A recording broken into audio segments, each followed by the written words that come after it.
व्यापारी थे, बहुत धनवान थे, लेकिन उनके संतान नहीं थी।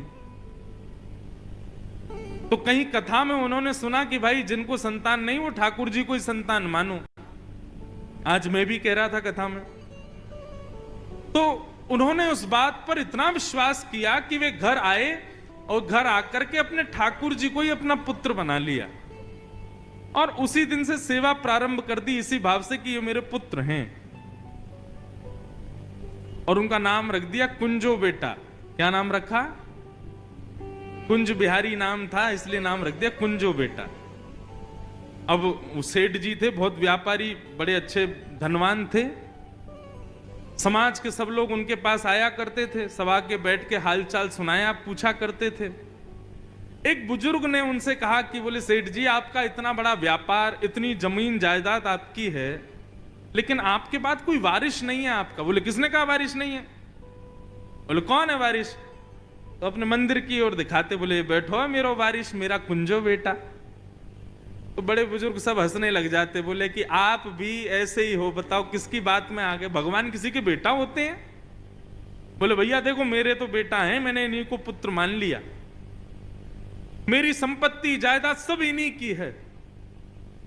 ऐसा बताते। आज भी हैं वो ठाकुर जी कुंज बिहारी प्रयागराज में, और वही सेठ जी की जमीन जायदाद सब उन्हीं की है। तो किसी ने कहा, बोले अच्छा ठीक है मान लिया, जमीन जायदाद तो सब इनकी हो जाएगी, व्यापार सब इनका हो जाएगा, लेकिन आप जब मर जाओगे तो आपका संस्कार कौन करेगा? सेठ जी बोले तुम्हारा कौन करेगा? बोले हमारे तो बेटा हैं वही करेंगे। तो बोले मेरा भी बेटा ही मेरा संस्कार करेगा, मेरा कुंजो बेटा करेगा। बड़े बुजुर्ग सब हंसते, बोले कि ये बुद्धि सटिया गई है इनकी, भगवान किसी का संस्कार करते हैं। सब चले गए। 2, 4, 5 वर्ष बाद सेठ जी ने जब अपने प्राण त्यागे, सब लोग इकट्ठे हुए, पूरे गांव के लोगों ने अर्थी लगाई, आदि आदि सब व्यवस्था सब गांव के लोगों ने की। लेकिन तभी गांव के लोगों ने देखा कि गांव के बहुत सारे बच्चे और आसपास के गांव के भी छोटे छोटे बहुत सारे बच्चे वहां सेठ जी के पास बैठ करके रो रहे थे। कोई कह रहा था हमको अब दूध कौन पिलाएगा, हमको बढ़िया चटपटी टॉफी कौन खिलाएगा, सेठ जी आप आ जाओ, हमको कहानियां कौन सुनाएगा। बच्चे रो रहे थे। गांव के लोगों ने सोचा सेठ जी बेचारे अकेले रहते थे, तो गांव के बच्चों से इतना प्रेम करते तो उनको कहानियां सुनाते, कुछ बना के खिलाते। देखो सब बच्चे रो रहे हैं। इतने में ही अर्थी उठा के सब लोग राम नाम सत्य बोलते हुए ले जाने लगे। पर उन बालकों में एक बालक था, वो अति से ज्यादा रो रहा था। 4 लोग शांत करा रहे थे तब भी शांत नहीं हो रहा था।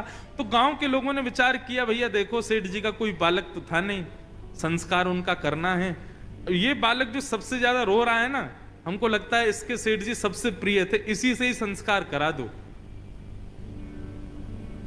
2-3 लोग बोले सेठ जी तो बोलते थे कि कुंज बिहारी आएगा। बोले अब वो तो बोलते थे, अब उनकी बात कहां सत्य होनी है, ये बालक है बगल के गांव का ही है शायद, इससे ही करवा दो। और उस बालक से महाराज अंतिम संस्कार सेठ जी का करवाया। बहुत रोया वो बालक। सबने कहा भैया चलो अब संस्कार हो गया, सब लोग यमुना जी में स्नान करो और गीले वस्त्रों से अपने अपने घर को जाओ।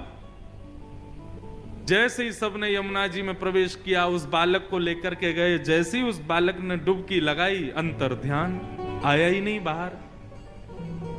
गोताखोर भीतर जाके ढूंढने लगे, लेकिन वो बालक नहीं मिला। गांव के लोगों के हाथ पांव कांपने लगे। बोले कहीं कुंज बिहारी तो नहीं आए थे? अरे दौड़ के चलो सेठ जी के मंदिर में। और जैसे ही सेठ जी के घर पर मंदिर में आकर के देखा, तो उनके कुंज बिहारी के सिर से लेके नख तक यमुना जी का जल गीला भीग रहे थे पूरे, मानो अभी संस्कार करके लौट के आए। कितने कृपालु हैं ठाकुर जी। बस कृपा के लिए कोई स्वयं को तैयार तो करे। ठाकुर जी तो बैठे हैं करने के लिए। पूतना पर भगवान ने सहज कृपा की। अब भगवान 3 महीने के हो गए, और 3 महीने के जैसे ही भये, सो ठाकुर जी ने आज पहली बार करवट बदली। और जैसी ही करवट बदली तो महाराज पूरे ब्रजमंडल में नगाड़े बजने लगे। बोले बधाई हो। बोले काय बात की बधाई? बोले आज नंद के लाला ने करवट बदली है। बताओ कैसे कैसे उत्सव हमारे वृंदावन में मनाए गए। करवट उत्सव मनाया गया, सब नाच रहे हैं गा रहे हैं। बोले काय बात की बधाई है? बोले आज नंद के लाला ने करवट बदली है। हम तो प्रतीक्षा कर रहे हैं कब उठ के बैठन लगेगो, कब चलन लगेगो, या के पामन में नूपुर बांध देंगे तो छम छम करके चलेगो, कितना आनंद आवेगो। सब इसी भाव में नृत्य कर रहे हैं। नंद रानी यशोदा ने लाला को एक बैलगाड़ी के नीचे कपड़ा बांध के उसका झूला बना के वहां सुला दिया। भीड़ इतनी हो गई, सब लाला को कोई हाथ पकड़े, कोई पैर पकड़े, कोई गाल नोचे। मैया बोली मेरो लाला सोए ना पारो, एकांत में सुलाऊंगी। एकांत में जैसे ही ठाकुर जी को सुलाया, अब मैया जैसे ही वहां से उठ के गई, इतने में ही एक सक्टासुर नाम का दैत्य आया और आकर के उस बैलगाड़ी के ऊपर बैठ गया। भगवान को मारने की प्रतीक्षा कर रहा था। इतने में ही ठाकुर जी ने देखा, मामा जी ने पहले तो गुड़िया भेजी थी, अब गुड्डा और भेजा है, चलो इसको भी ठिकाने लगाते हैं। ठाकुर जी ने उठाया अपना एक पैर और इतना लंबा किया, दूर करके जैसे ही मारा बैलगाड़ी पलट गई, सक्टासुर का वध हो गया। बोलो सक्टासुर मर्दन भगवान की जय। चट चट चट चट मटके फूटने की आवाज आई, बैलगाड़ी उड़ गई आकाश में। जैसे ही धड़ाम से गिरी, सब दौड़े ब्रजवासी, अरे ये आवाज कहां से आई? तभी देखा मटकों में रखे दूध घी दही फैल गए और उनके बीच में नन्हे से 3 महीना के ठाकुर जी कुल बुला रहे हैं। यशोदा मैया दौड़ करके गई, अपने लाला को उठाया। बोले कहीं लग तो नहीं गई मेरे लाला को?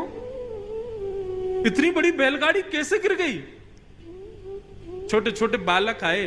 बालक बोले मैया हम बताएं कैसे गिरी? बोले हाँ बता। बोले मैया ये तेरो जो लाला है ना, या को एक पाम बड़ो लंबो है, यानी ऐसा लंबो करके और यूं करके जैसे ही मारी सोई बैलगाड़ी पलट गई। यशोदा मैया बोली यहां पे आइयो, और जैसे ही वो पास गया मैया ने एक दिया। बोले मजाक करे मोते, तेरी मैया की उम्र की हूं मैं, मोते आनंद ले रहा है। ब्रजभाषा समझ आ रही है? आ रही है ना?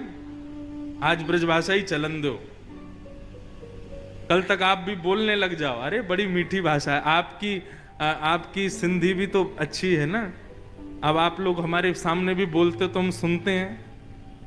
वो बहन माइक पे क्या बोलती मुझे कुछ पल्ले नहीं पड़ता, लेकिन आप हंसते तो मैं भी हंस जाता हूं। मैंने कोई हंसने की बात है, लेकिन हमारी ब्रजभाषा इतनी कठिन नहीं है, ये तो सरल है। शुकाचार्य जी कहते हैं परीक्षित सावधान, बच्चे झूठ नहीं बोल रहे। अप्रेमयम बलम तस्य बाल कस्य नते विदु। वो बालक झूठ नहीं बोल रहे हैं, लेकिन मां का प्रेम ये स्वीकार नहीं कर रहा कि मेरा बेटा ऐसा कर सकता है। और मां का स्वभाव ऐसा ही होता है। बेटा कितना भी पूजनीय बन जाए, बेटा कितना भी योग्य बन जाए, बेटा कितना भी श्रेष्ठ बन जाए, मां को उसमें श्रेष्ठता का दर्शन नहीं होता। मां को तो तब भी वो अपना दूध पीता बालक ही लगता है। हमारी कथा दुनिया के लोग समझ जाते हैं, हमारी मैया को ना समझ में आवे। हमारी माता जी सुनती तो हैं कथा, लेकिन अब दुनिया इतने लोग कथा सुनते हैं, इतनी भीड़ आती है मिलने के लिए घर पे, लेकिन हमारी माता जी आज भी ऐसा ही व्यवहार करती हैं जैसे छोटे से बालक के साथ में हो। क्यों? यही तो मां का प्रेम है। और एक बात बताऊं, हमारे योगेश्वर कृष्ण वृंदावन से इतना प्रेम जो करते हैं, ब्रज से प्रेम जो करते हैं, वो केवल इसलिए क्योंकि ब्रजवासियों ने कभी उनको भगवान नहीं माना। अभी आगे कथा आएगी, गर्गाचार्य जी ने भगवान की कुंडली बना के कहा मैया आपका ये लाला नारायण है। तो यशोदा मैया ने ठाकुर जी का कान पकड़ लिया और जोर से मरोड़ के बोली, दोबारा बोलियो कौन है ये? बोले मैया भगवान है। बोले ऐसा भगवान होगा कहीं बाहर जाके, मेरो तो लाला है। और आइंदा कभी ऐसी बात कहियो मत कि ये भगवान है, जय जय है, नारायण है, ये सब, ये तो मेरो लाला है बस, और मेरो लाला ही रहेगो, ये कभी भगवान ना बनेगो। कभी कभी मन में भाव आता है शायद ठाकुर जी को इसीलिए वृंदावन से प्रेम है, क्योंकि हम ब्रजवासियों ने कभी उनको भगवान नहीं माना। आज कथा सुनना, इतनी बड़ी बड़ी लीला करेंगे ठाकुर जी, अरे कहां तक है, गिरिराज पर्वत उठा लेंगे अपनी कन्नी उंगली पर, तब भी ब्रजवासी पता है क्या करेंगे, अपने बांस के डंडे लगाएंगे और कहेंगे लाला तू हाथ नीचे कर ले, थक गो होगो। भगवान बोले मैंने हाथ नीचे कर लिया तो ये आ जाएगा नीचे। ठाकुर जी सब ब्रजवासी बोले चल चल बात बनावे, तेरी उंगली पर टिक रहो क्या इतना बड़ा गिरिराज? बोले और नहीं तो, अरे चल हाथ नीचे कर ले, हमने अपने डंडा लगा रखे, वास्तव में तो ये हमारे डंडा पे टिको भयो है।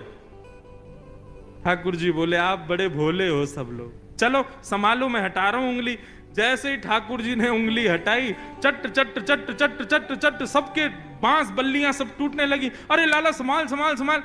ठाकुर जी ने फिर से उंगली लगाई, सब अपनी टूटी हुई बांस बल्लियों को देखने लगे, बोले कि अला तेरी उंगली पे? भगवान बोले हाँ। कैसे? बोले हम जय जय हैं, हम भगवान हैं।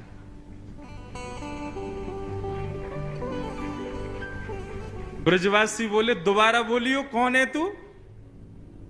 बोले मैं भगवान हूं। बोले ऐसा कौन सा काम कियो तैने जो तू भगवान है? बोले हमने पूतना मारी, अघासुर मारो, बकासुर मारो, धेनुकासुर मारो, अरिष्टासुर मारो, और आज गिरिराज पर्वत उठा लियो। अरे वाह, मारी तेने पूतना कहां मारी? मरी मराई आई वो, और ये जितने राक्षसन को नाम ले रहे हो सब मरे मराए आए हमारे ब्रज में, मारी तेने पूतना। तब भी ब्रजवासियों ने विश्वास नहीं किया कि लाला ने अपनी कन्नी उंगली पर, तब भी ब्रजवासी कह रहे कोई शक्ति होगी जो ये गिरिराज टिक गए, नहीं तो ये लाला की उंगली पर नहीं है। और आगे कथा तो मैं तब सुनाऊंगा जब ठाकुर जी उठाएंगे। कछु माखन को बल बढ़ो, ठाकुर जी कहते हैं मैंने गिरिराज जी कैसे उठाए। कछु गोपन करी सहाय, श्री राधे जू की कृपा सो मैंने गिरिवर लियो उठा। कछु माखन को बल बढ़ो, कछु गोपन करी सहाय। गोपगवाल बोले लाला माखन ते बल बढ़ो, ये बात तो समझ में आ गई, लेकिन हमने तेरी कहा सहायता करी? ठाकुर जी बोले जब मैं गिरिराज पर्वत उठा रहे हो तो आप सब लोग टकटकी लगा के मेरी ओर देख रहे थे, तो आप सबकी जितनी शक्ति है वो सब मेरे अंदर आ गई और मैंने गिरिराज जी उठा लिए। ब्रजवासी बोले ये बात है, तभी तो हम कहें हमें कमजोरी क्यों आ गई है इतनी, हम आजकल घबराहट सी क्यों होती है, कमजोर। लाला तेने शक्ति चुरा ली हमारी। ठाकुर जी बोले हाँ आप लोगों की शक्ति से ही उठाया हो मैंने। अब सोचो इतने सरल, इतने सीधे, इतने सहज ब्रजवासी, उनसे ठाकुर सीधे सीधे हो जाएं, वो व्यवहार है। और जहां सीधे काम भी उल्टे हो वही प्रेम है। कौन पावे आको पार, प्रेम ने दिया की सदा उल्टी बहे धार। कौन पावे आको पार, प्रेम नदिया की सदा उल्टी बहे धार।